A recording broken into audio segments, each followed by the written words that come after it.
আসসালামু আলাইকুম and hello everyone.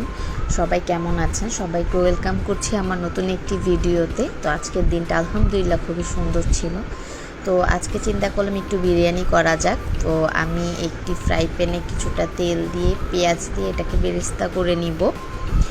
তো আরেকটা পাত্রে আমি যেটা করব, মাংসটাকে ম্যারিনেট করে রাখবো।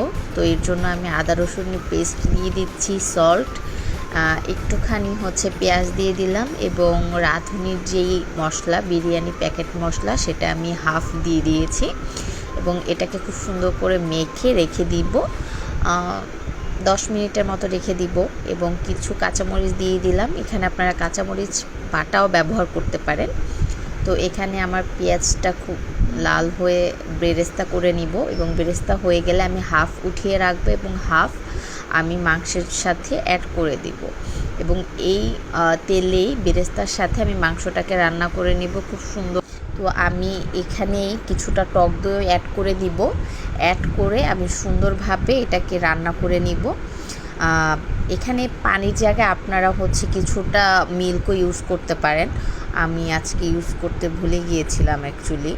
তো এটাকে খুব সুন্দরভাবে রান্না করে নিলে তেলটা উপরে চলে আসবে এবং মাংসটা খুব সুন্দরভাবে রান্না হয়ে যাবে।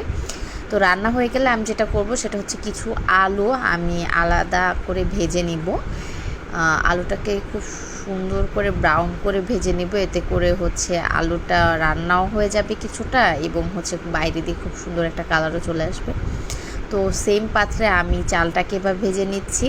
চালটাকে ভেজে আমি এখানে পানি অ্যাড করে দিব পরিমাণ মতো এবং একটুখানি লেবুর রস দিব। এই লেবুর রসটা দেওয়ার কারণে চালটা খুব সুন্দর ঝরঝরা হবে এবং লেবুর হালকা একটা স্মেল আসবে। তো আমি এর মধ্যে পানিটা একটু হাফ শুকিয়ে গেলে আমি রান্না করা বিফ এবং আলুটা অ্যাড করে দিব। অ্যাড করে এবার আমি সুন্দর করে দমে রেখে দেব বিরিয়ানির চালটা ফোটা পর্যন্ত। এই তো আমার বিরিয়ানি রান্না করা শেষ। তো এনজয়। আপনাদের কাছে যদি আজকের ভিডিওটা ভালো লেগে থাকে আমাকে অবশ্যই লাইক এবং শেয়ার করবেন।